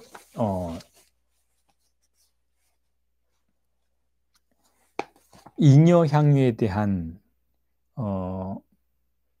규정의 락강의 대답이라고 볼 수가 있어요. 우리가 왜 잉여 향유를 개념으로 설정했고 그것을 왜 탐사해야 되는지 그것은 주입상스는 주입상스이지만 다른 주입상스인 것이기도 한 그것을 우리가 포착해내고 찾아내는 것이 왜 중요한지에 대한 설명을 락강이 지금 이렇게 세미나 17에서 응답하고 있다는 것이죠. 분석의 대상은 이제 금지된 주의상스가 아니라 다른 주의상스라는 거예요. 오트로 주의상스라는 것이죠. 자, 지금까지의 내용이 4차 배포 자료까지에 실려 있는 부분이고, 잉여 향유를 중심으로 여러분들에게 설명을 드렸던 부분이에요. 잉여 향유와 대타자, 혹은 대타자의 주의상스의 대상, 그리고 금지, 그리고 상실의 증가, 그리고 상실의 증가 속에서 파생되는 대상 A로서의 잉여 향유. 자, 이 부분에 대한 설명들이 집중적으로 이루어졌고, 자, 이제부터는 오늘 나누어 드린 텍스트를 보시면 되는데, 이제부터는 본격적으로 사계 담화가 설명이 되기 시작합니다. 이 사계 담화의 내부에 대상 A가 있어요. 그러니까 그 대상 A를 설명드리기 위해서 지금까지의 6개의 강의가 바쳐졌다라고 볼 수가 있는 것이고, 이제부터는 실질적인 4개 담화를 다루게 될 텐데, 자, 이 4개 담화가 어떻게 제시되는지, 왜 제시되는지에 대한 설명을 이제부터 시작을 해보도록 하겠습니다. 자, 우리가 흔히 말하죠. 이렇게 인간은 사회적 존재다. 이건 분명한 사실입니다. 이건 어떤 인문학의 영역에서도 혹은 어떤 실증과학의 영역에서도 우리가 부정할 수 없는 사실인 것이죠. 심지어는 생물학적인 영역에서도 마찬가지고, 인간은 진화의 산물이니까 진화는 공동체의 산물이고, 공동체는 하나의 생물학적 사회체라고 할 수가 있는 것이니까, 왜냐하면 생물학적 사회체라는 것은 결국 우리가 아무리 생물학적으로 존재하지만 서로 교류하는 대상들이라는 거예요. 번식하기 위해서도 교류하지만 동시에 지금 오늘날의 사태가 무엇입니까? 코로나 사태는 바로 인간의 생체가 결국은 연결되어 있다는 뜻이에요. 바이러스들이 돌아다니면 우리는 그 바이러스에 집단적으로 지배되고, 집단이 존재하기 때문에 또한 바이러스가 전파되는 것이고, 전파되기 때문에 또한 그 바이러스에 대한 면역체계가 생길 수도 있고 생기지 않을 수도 있고, 그렇게 되는 방식으로 종이 멸종할 수도 있고, 또는 종이 면역체계를 갖추게 되면서 일종의 진화를 경험하게 될 수도 있는, 자, 그러한 사태인 것이니까 생물학적 차원에서조차도 인간은 사회적 존재라고 볼 수가 있어요. 생물학적 차원에서도, 심지어는 DNA 차원에서 마찬가지고, 그 리차드 도킨스의 그 이기적 유전자라는 것 역시 결국은 DNA를 사회적 차원에서 파악하는 그러한 관점이라고 볼 수가 있는 것이죠. 그러니까 인간은 따로 떨어져 존재하는 그런 존재가 아니라는 거예요. 인간은 개체일 수 없다는 것, 미시적일 수 없다는 것, 인간은 항상 거시적이라는 거예요. 자, 그런데 인간은 사회적 존재라는 이 해석에 대해서 락강이 이전에는 인간의 욕망은 대타자의 욕망이다 라는 방식으로 설명을 하고 규정을 했었죠. 그게 바로 인간은 사회적 존재라는 거예요. 왜냐하면 대타자는 사회를 지탱하고 있는 언어 담화의 권력이니까. 자, 그런데 제가 이전 강의들에서 여러분들에게 말씀드렸던 인간의 존재는 대타자의 주의상스의 대상으로서 출현하고 성장해 나간다. 자, 이건 역시 인간은 사회적 존재다라는 것의 정신분석적 판본의 이야기인 것이죠. 자, 그런데 지금 4개의 담화는 바로 이 인간은 사회적 존재다라는 것에 대한 세미나 17에 즈음한 또 다른 판본의 응답이라고 볼 수가 있어요. 인간은 결국, 자, 정신분석은 쾌락의 차원에서 인간을 파악하죠. 인간은 쾌락을 탐닉하는 존재이고 쾌락을 억압받은 존재이다. 그 쾌락에서 핵심이 되는 것은 성충동이다. 자, 이게 인간을 파악하는 정신분석의 접근법인데, 4개의 담화라는 구조가, 우리의 주제이기도 한 구조가 의미하는 것은 인간은 쾌락을 탐닉하는 존재인데 담화 안에서만 탐닉할 수 있다는 그러한 의미를 가지고 있어요. 자, 인간은 쾌락을 탐닉하는데 언어 없이는 쾌락을 탐닉하지 않는다는 거예요. 언어 없이 쾌락을 탐닉할 수 없다는 거죠. 왜냐하면 언어가 4개의 담화 구조가 언어의 구조인 것이잖아요. 4개의 각각 다른 대타자의 구조라고 말할 수가 있어요. 대타자가 쾌락을 탐닉하는 구조를 만들어내면 4개가 크게 나누어서 4개의 범주로, 락강은 4개를 설정하는 것이죠. 4개의 범주로 구성이 될 수 있는데 그 안에서만 잉여 향유가 발생한다는 거예요. 그리고 그걸 탐닉하는 것이 바로 쾌락의 인간이니까 인간은 쾌락의 수준에서도 사회적 존재라는 거예요. 자, 그러니까 이와 같은 구도로 접근하면 우리가 흔히 말하는 사회학이라든지 다른 여타 인문학이나 혹은 사회과학이 흔히 이야기하듯이 인간이란 타자의 언어 권력에 종속된 존재라는 이런 일반적인 규정을 훨씬 넘어서죠. 우리가 흔히 사회학에서 이 락강의 이론들을 차용해서 인간은 대타자의 언어의 권력에 종속되어 있고 인간은 그 모든 언어를 반복하는 방식으로 일종의 사회적 권력의 부속품으로서밖에 존재할 수 없다라는 차원은 락강의 이론을 굉장히 일차적이고 유치한 차원에서 차용하는 방식이에요. 그거보다 락강의 정신분석이 인간을 사회적 존재로서 바라보는 방식은 오히려 인간이 이 사회적 구조라고 하는 언어의 장에서 특정한 형태의 스스로 말을 하면서 특정한 형태의 쾌락을 생산해낸다는 거예요. 그리고 그 쾌락의 생산의 형태가 네 가지로 구분될 수 있다는 것이죠. 첫 번째 형태가 주인담화의 구조 속에서의 생산이라고 할 수가 있고 대상 A의 생산이라고 할 수 있고 두 번째 쾌락의 형태가 대학담화의 형태인 것이고 그리고 히스테리의 담화가 보다 포괄적인 방식으로 여기저기서 작동하는 것이고 그리고 네 번째로 락강이 이 세 가지 담화에 대한 극복의 차원에서 제시하고 있는 것이 바로 분석가 담화라는 것이죠. 어쨌든 상징계 내부에서 쾌락이 생산된다는 거예요. 잉여 향유가 생산된다는 것이죠.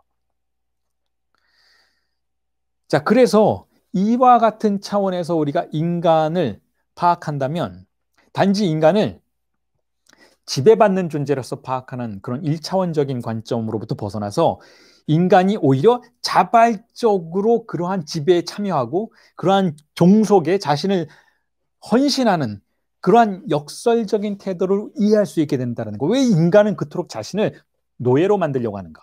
왜 인간은 그토록 자신을 희생자로 만들려고 하는가? 왜 인간은 자신을 성도착의 구조에서 마조이즘의 구조에서 희생양으로 폭력의 대상으로 내던지려고 하는가? 자, 이런 부분들을 우리가 이해할 수 있게 된다는 것이죠. 우리의 사회에 일어나고 있는 다양한 현상들을 이해하는데 보다 입체적인 이론들을 제공해 줄 수 있다는 거예요. 이 네 가지 담화의 구조가. 그리고 이것을 여러분들에게 설명드리기 위해서 그 토대가 되는 개념으로서 대타자 개념을 설명드렸던 거예요. 대타자 개념을.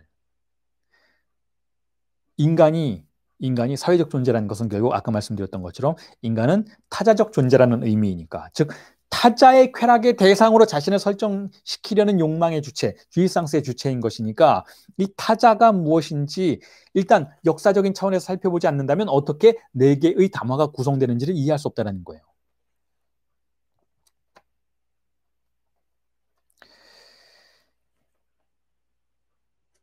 역설적인 일인 것이죠. 인간은 쾌락을 탐닉하는데 자, 그게 정신분석의 근본적인 구도라고 우리가 흔히 말하잖아요. 인간은 쾌락을 탐닉하는 존재인데 기이하게도 그 쾌락의 주인이 자신이 아니라는 거예요. 타자를 만족시키려고 한다는 것이죠. 대타자를 만족시키려고 한다는 것이죠. 대타자의 쾌락을 만족시키기 위해서 자신을 헌신하는 태도가 바로 인간의 무의식에 모순된 태도라는 거예요.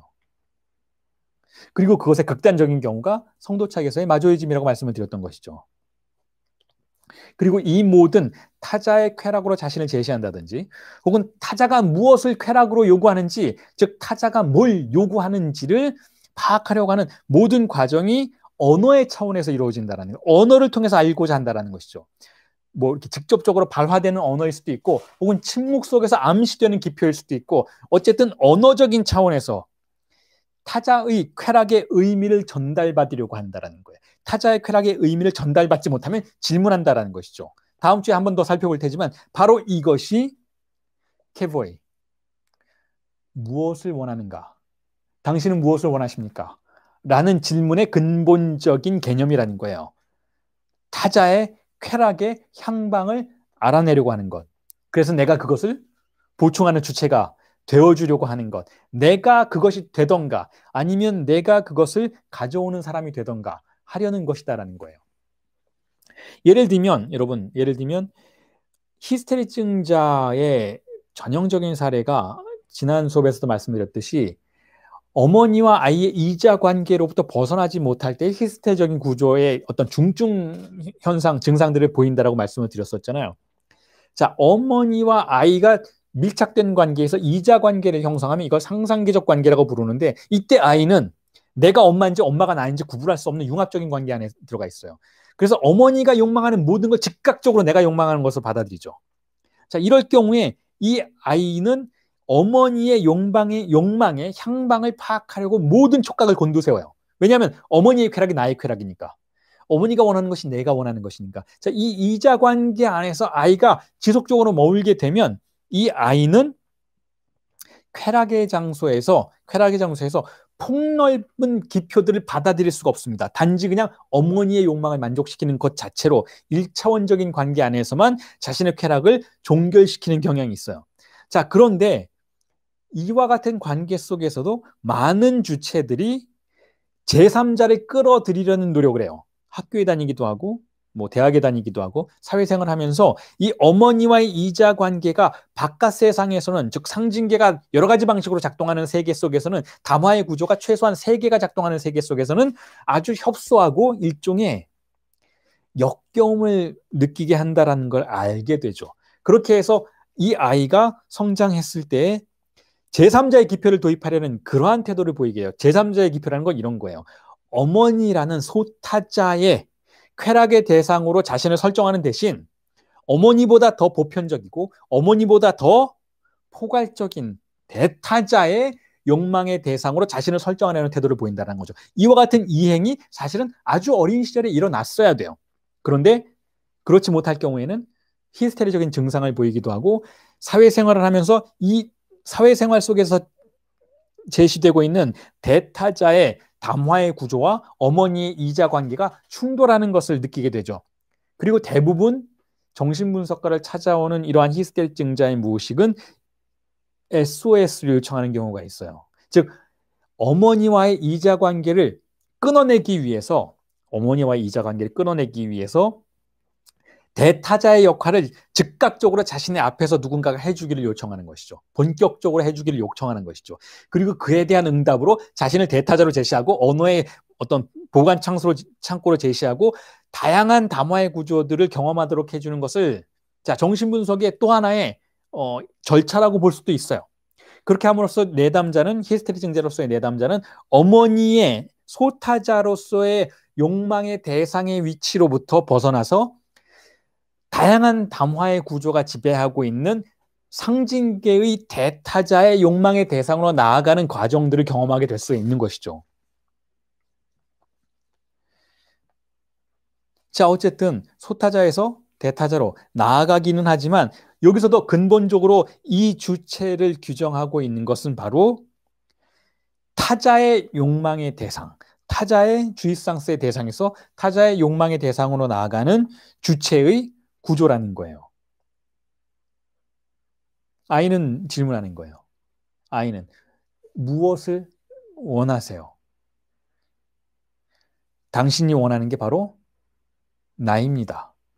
이렇게 이야기하게 되는 것이죠. 즉 성충동이 억압되는 과정에서 어떤 대타자가 들어오면 자, 이 대타자는 언어의 창고의 기능을 하고, 이 언어의 창고 기능 속에서 주체는 하나의 상실을 경험하고, 하나의 상실을 경험하는 대신 S1을 경험하는 대신 다시 그것을 보상받기 위해서 S2로 나아가고, S2로 나아가는 이 과정에서 결국 주체는 잉여 향유를 생산하게 된다는 구도가 여전히 대타자의 욕망의 대상으로 자신을 제시하는 기본적인 토대 속에서 일어난다는 것이죠. 자, 이와 같이 언어의 대타자에 대해서 우리가 스스로의 존재를 욕망의 대상으로 제시하는 과정 속에서 형성되는 게 무의식이라고 볼 수가 있는 거예요. 정신분석이 말하는 무의식은 그렇게 보다 언어적이고 보다 억압을 전제하고 동시에 보다 잉여향유라고 하는 기표에 의해서 생산되는 네 가지 담화 안에서 다 대상 A가 생산되고 있었던 것이잖아요. 그 기표에 의해서, 언어에 의해서 생산되는 쾌락을 전제하는 것이, 자, 정신분석의 무의식 개념이지, 다시 한번 강조드리지만 그 1990년대 이후에 미국을 중심으로 프로이트가 맞았다라는 새로운 어떤 재인식이 일어나기 시작했던 일이 있었던 것이잖아요. 거기서 프로이트가 맞았다라고 했던 과학자들이 대부분 이런 사실은 추측 혹은 가정 속에서 프로이트를 다시 복원시키려고 하는 그런 흐름들이 있었는데, 어떤 흐름이었냐면 바로 우리가 뇌를 관찰해 봤더니 인간의 뇌에는 의식적으로 작동하는 부분도 있지만 우리가 알지 못하는 사이에 작동하는, 우리가 무의식 속에서 작동하는 그러한 부분도 있더라. 그러니까 야, 프로이트가 맞았더라라고 하는 이러한 프로이트의 복원은 전혀 프로이트적이지 않은 프로이트의 복원이라는 거예요. 그건 사실은 우리의 뇌에 우리의 인지 기능이 하지 못하는 부분에서 작동하고 있는 것을 무의식으로 설정하는 전혀 프로이트적이지 않은 접근법에 의한 프로이트의 복원이기 때문에 그렇다라는 것이죠. 프로이트가 말하는 무의식과 그것을 이어받은 락강이 말하는 무의식은 그런 뇌생물학적인 무의식이 아니라는 거예요. 만약에 그게 무의식이라면 사실은 우리 존재 자체가 무의식이라고 볼 수가 있어요. 우리의 DNA가 작동하는 방식은 우리가 머릿속으로 알지 못하는, 인지하지 못하는 사이에 작동하는 것이잖아요.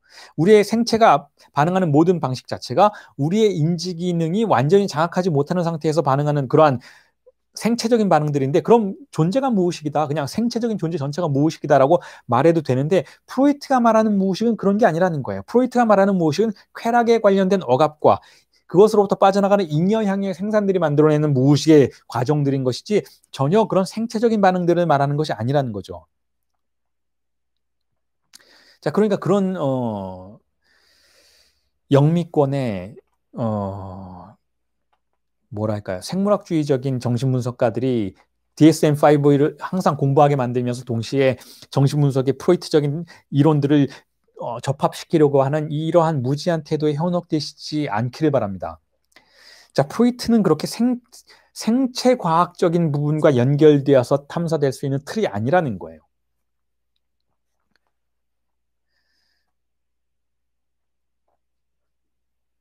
자, 그래서 다시 세미나 17의 소개로 돌아온다면, 세미나 17이 지금 우리에게 언급해주고 있는 4개 담화라고 하는 개념 틀을 소개해드리자면, 이렇다라는 거죠.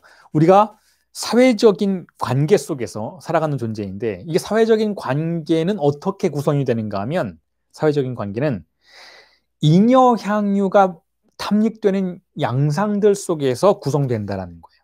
잉여 향유가 탐닉되는 양상들 속에서. 그러한 관계가 유지되려면 그러한 관계 속에서는 잉여 향유가 생산되고 있어야 한다는 것이죠.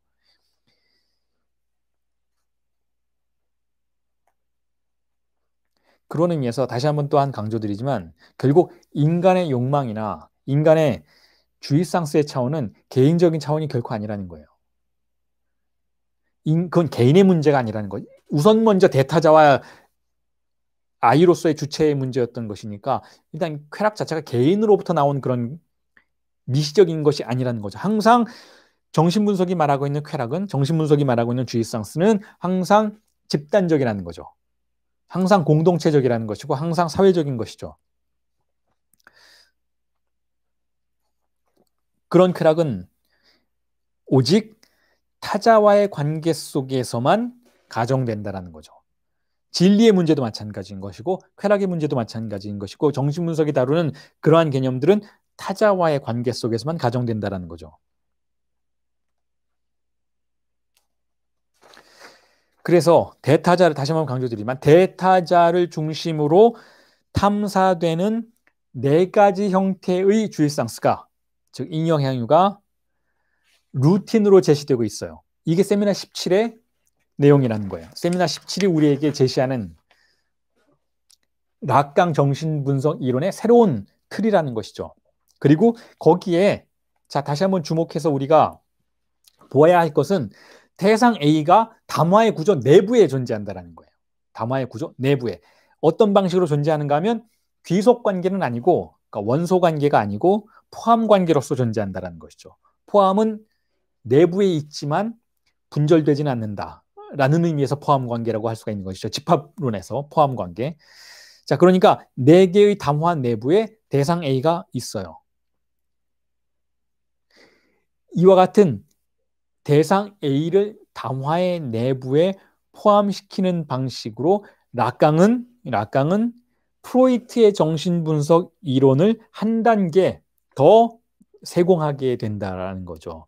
프로이트의 발명품이라는 것, 제가 이전에도 말씀드렸지만, 자, 프로이트의 발명품이라는 건 여러분들이 조금 전에 제가 그 뇌과학과 관련해서도 오해하지 말아달라라고 요청을 드린 이유도 바로 그런 의미인데, 어떤 의미에서는 사실은 과학 철학적인 측면에 대한 이해가 있어야만 이런 부분이 이해가 가능한데, 사실은 실증과학자들이 혹은 정신의학자들이 그런 방식으로 접근하는 것에 익숙하지 않기 때문에 이러한 프로이트 이론의 근본적인 어떤 속성에 대해서 설명을 꼭 제가 전제를 할 수밖에 없는 이유가 거기에도 있는데, 그게 무슨 뜻인가 하면 이렇습니다. 자, 프로이트가 정신분석을 발명했고 지금 락강이 4개 담화를 통해서 정신분석을 한 단계 격상시키고 있어요. 자, 그런데 이게 어떤 과정인가에 대한 질문이 던져질 필요가 있다고 생각이 들어요. 그러니까 이런 거죠.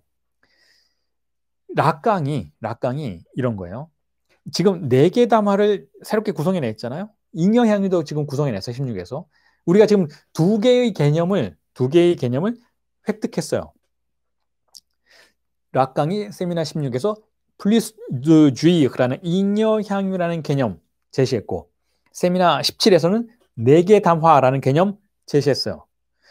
자, 그러면 일반적으로 정신의학자들이나 실증과학자들은 과학 철학적인 어떤 소양이 없을 땐 이렇게 생각해요. 아, 그러면 잉여향유라는 게 거기 있었는데 발견하지 못했었구나. 그런데 세미나 17에 가서야 락강이 잉여향유를 발견했구나. 마치 은하계의 어떤 소행성 하나가 원래 거기 있었는데 우리가 그걸 모르고 있다가 연구 과정 속에서 그걸 발견한 것처럼, 이렇게 락강이 개념을 설정하는 것을 이러한 실증과학적인 어떤 1차원적인 태도와 연결시켜서 사고할 수는 없다는 거예요. 잉여향유가 원래 거기 있었던 것이 아니고, 여러분, 4개 담화가 원래 거기 있었던 것이 아니고, 락강이 인간이라는 존재를 파악하는 새로운 틀을 제공하고 있는 거예요. 새로운 틀을 제시하고 있는 것이죠.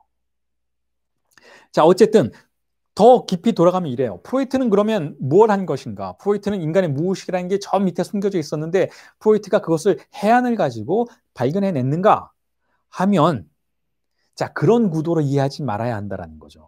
그게 아니고 프로이트는 인간을 이해하는 새로운 틀을 제공했어요.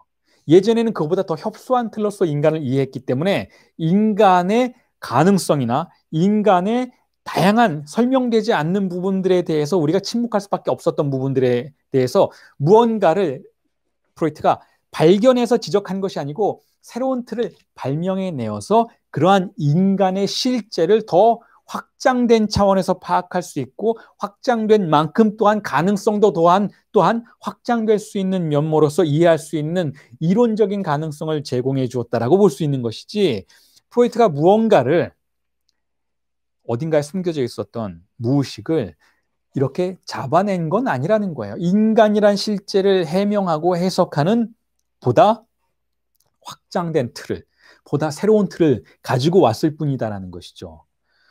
자, 과학이란 그런 거라는 거예요. 과학이란 어떠한 이론을 통해서도 하나의 대상의 실체를 표지할 수는 없다라는 것이죠. 왜냐하면 이론은 언어인 것이고 실제는 언어가 아닌 것이니까. 이 실제를 언어로 사로잡을 수 없다라는 거예요. 그 대신 낡은 언어가 이 실제를 제한하는 것을 폐기하고 이 실제를 보다 넓은 가능성 안으로 끌고 들어올 수는 있다는 것이죠. 이게 바로 과학의 여정이라고 볼 수가 있어요, 여러분. 이게 바로 이론의 여정이라고 볼 수도 있다는 것이죠. 그렇기 때문에 락강은 하나의 이론을 정교하게 세공해서 확장시키려고 하지 않고, 하나의 이론이 확장되어서 충분히 강해지면 폐기하고 새로운 이론으로 나아가는 그러한 여정을 보이려고 했다는 것이죠. 자, 그래서 프로이트는 이전에도 한번 그런 언급을 드렸지만, 프로이트는 히스테리증자라고 하는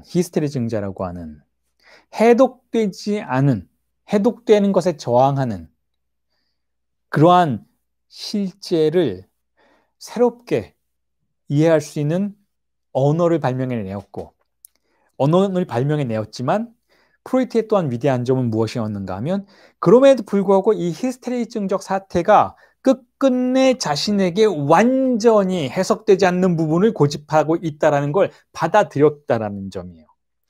프로이트는 자신의 이론으로 히스테리증자를 모두 사로잡고 히스테리라는 사태를 완전히 파악했다라고 선언하지 않는다는 것이죠. 왜냐하면 언어는 실제를 결코 완전히 사로잡을 수 없으니까.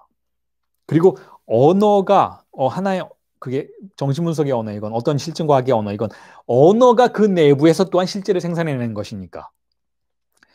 자, 그리고 그 부분에 대해서 프로이트는 솔직했다라는 거예요.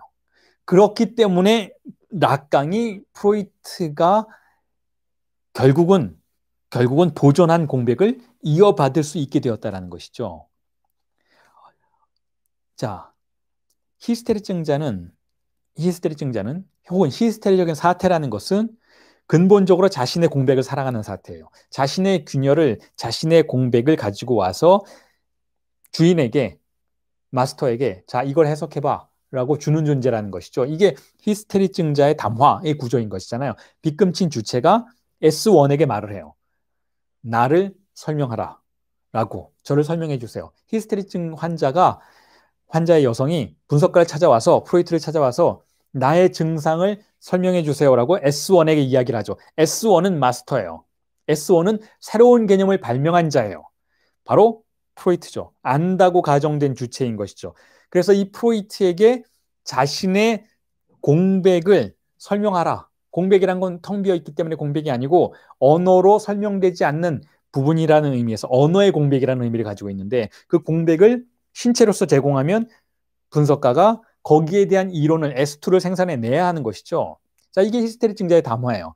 하지만 이 히스테리증자, 이 빗금친 S의 진리는 어디에 있는가 하면 그 하단에 A로서 그려져 있는 것이니까 그 A는 바로 증상이자 잉여향유이자 공백인 거예요. 언어로 사로잡히지 않는 그 부분, 잉여적인 부분을 결국은 히스테리증자는 보존하려고 하죠. 이걸 보존하기 위해서는 어떻게 해야 되나요? 프로이트가 실패해야 돼요. 프로이트가 성공하면 프로이트가 발명해낸 완벽한 S2의 지식으로 히스테리증적 사건은 봉합되어 버리죠. 마치 없는 것처럼 되어버린다는 거죠. 히스테리증자의 존재 이유는 거기에 있지 않아요. 히스테리증자의 존재 이유는 바로 대상 A를 보존하는 거예요. 그 대상 A를 탐닉하는 것이죠. 그렇기 때문에 히스테리증자는 무슨 수를 써서라도 결국 의식적으로는 그렇게 하는 것처럼 보이지 않아도 분석가를 실패하도록 만들려고 노력한다는 거죠. 어떠한 방식으로든. 분석가에게 선생님 너무 잘 설명을 해주셔서 고마워요. 모든 게 다 나은 것 같아요. 모든 게 다 안정이 됐어요 라고 말하지만 그 다음날 또다시 발작할 거예요. 혹은 그 다음날 분석가를 경멸하기 시작할 거예요. 왜냐하면 그건 히스테리증자가 나쁜 사람이어서가 아니고, 히스테리증자가 악마여서가 아니고, 히스테리증자의 존재 이유는 바로 대상 A를 보존하는 데 있기 때문에 그렇다는 것이죠. 그 대상 A를 보존하는, 자, 이러한 사태 속에서 프로이트는 그것을 폭력적으로 봉합하려고 하지 않았어요. 내가 옳고 네가 틀렸다라고 하려고 하지 않았어요. 프로이트는 자신의 불완전함을 계속 유지해 나갔죠. 자신의 히스테리증적인 요소를 버리려고 하지 않았다라는 거예요. 이게 프로이트의 위대함이고 바로 이게 락강의 위대함이라는 거예요. 그 외에 다른 정신분석가들이, 그 외에 다른 정신의학의 이론가들이 어떻게 이 대상애를 완전히 정복했다라고 선언하기 위해서 모든 수단을 동원하려고 했는지를 살펴본다면 오히려 프로이트의 나약함이, 락강의 나약함이 오히려 어떻게 그들의 위대함을 구성하고 있는지를 알 수 있게 해준다는 것이죠. 여러분, 나약함을 인정하는 것은 오히려 자신의 강인함을 포기하는 게 아니라는 거예요. 나약함을 인정한다라는 것은 내가 공백과 함께 존재한다라는 것을 인정하는 태도이고, 그 공백의 위대함을 사용할 줄 안다라는 것이죠. 제가 가끔 분석을 할 때 내담자에게 저는 나약합니다, 저는 강하지 않습니다라는 그런 명제를 드릴 때가 있어요. 그런 기표를 드릴 때가 있어요. 거기에 대해서 내담자들이 굉장히 많이 생각하게 돼요. 왜 저런 이야기를 할까?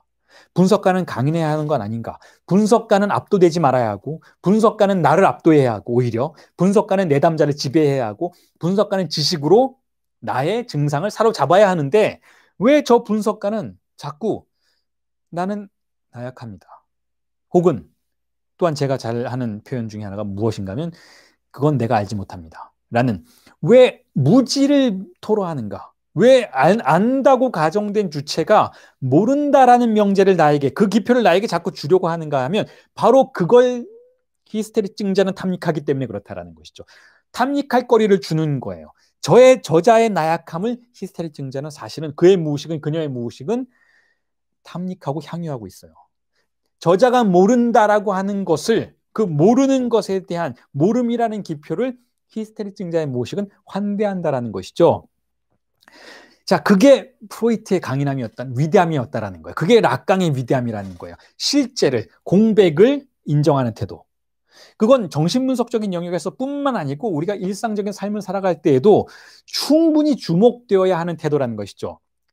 강박증자는 이렇게 말합니다. 강박증자는 나는 내 인생을 지배하고, 나는 모든 것을 지배하고, 나는 내가 어디로 가야 할 줄 알고, 나는 어디가 잘못된 길인지를 알고 있어 라고 말해요.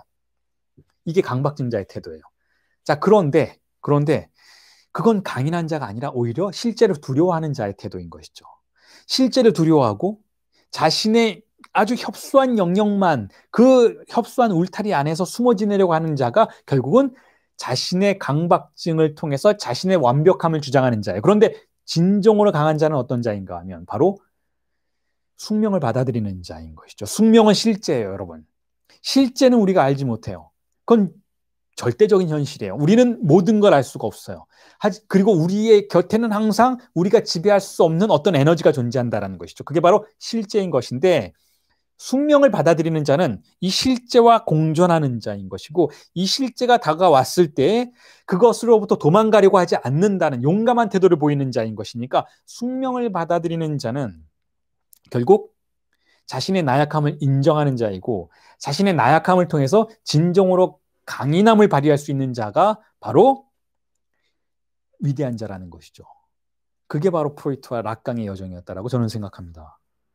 반면에 그 반대편에 어떤 사람들이 있는가 하면, 조금 전에 말씀드렸던 강박증자들은, 혹은 주인담화의 영역에서 모든 것을 지배하려고 하는, 자, 그러한 속성을 가지고 있는 자들은 어떤 태도를 취하는가 하면 락강이 이렇게 표현해요. 그들은 일이 되어가기를 원할 뿐. 자, 사막슈라는 표현을 써요. 사막슈라는 것은 영어로 하면 it works예요. it works. 이게 된다라는 거죠. 이거 되네. 일이 되어가기를 원할 뿐. 그러니까 크레온이 그랬죠. 안티고네의 크레온이 그랬죠. 그것이 말하기를 원하지 않는다라는 거예요. 사막슈. 그것이 되어가기를 원할 뿐. 사빠글레. 그것이 말하는 것은 원하지 않는다라는 거죠. 이게 무슨 뜻인가 하면, 시스템이 작동하기를 원할 뿐 대상 A가 말하기를 원하지 않는다라는 거예요. 그것이 말하기를, 실제가 말하기를 원하지 않는다라는 것이죠.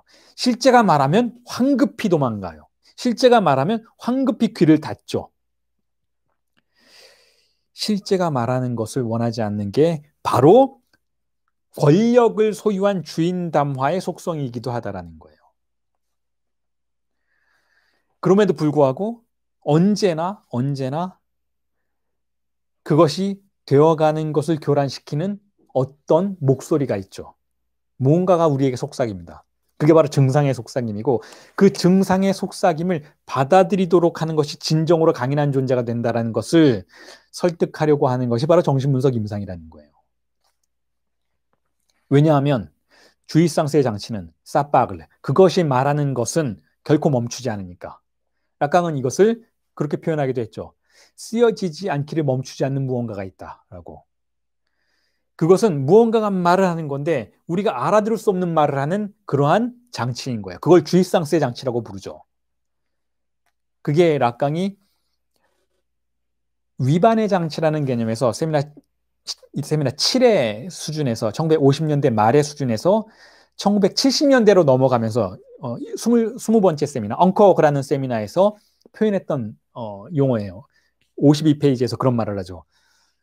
주의상세 장치라는 표현을 해요. 주의상세 장치가 우리 안에서 돌아간다는 거죠. 주의상세 장치가 우리 안에서 돌아가는데, 그 주의상세 장치는 언제나 무언가가 되어가는 것을 교란시키는 그러한 효과를 발휘할 수 있다는 거예요. 그 주의상세 장치와 마주하는 게 중요하다는 것이죠. 그걸 외면하거나 도망가거나 그것에 사로잡혀서 오히려 그 안으로 굴러 들어가는 것보다는 그것과 마주하는 게 중요하다는 거예요. 이 주의상세 장치의 4개 유형이 바로 4개 담화라는 거예요, 여러분. 그리고 그 4개 담화 안에서 제가 주의상세 장치라고 말씀은 드렸지만 어쨌든 이 안에는 팔루스적인 주입상스 역시 작동하고 있어요. 팔루스적인 주입상스는 근본적으로 언어가 만들어내는 쾌락의 장치인 것이니까 담화라는 구조 안에서 1차적으로 파악되는 것은 팔루스적인 주입상스인 것이죠. 그리고 팔루스적인 주입상스는 쾌락을 거의 가져다 주지 못하는 것이죠. 그래서 그 팔루스적인 주입상스가 장치가 작동하다가 안 되는 지점, 실패하는 지점이 바로 진정한 대상 A가 작동하는 부분이라고도 볼 수가 있는 것이죠.